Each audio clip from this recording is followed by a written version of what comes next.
अब अभी fast short distance bird blue bar, ये देखो आप इसका विंग पैटर्न कैसा है, beautiful bird,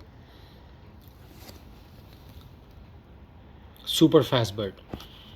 Among the young birds, he was the fastest bird and he is the fastest bird.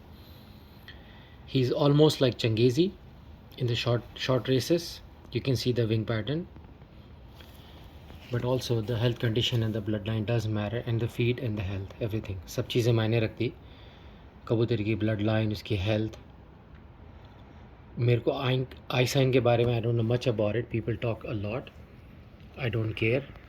मैं सिर्फ जो है ना बास्केट पे भरोसा करता हूँ, जितना लेके जाओ कबूतर को टॉस करो, ट्रेनिंग दो, train him, trust the basket,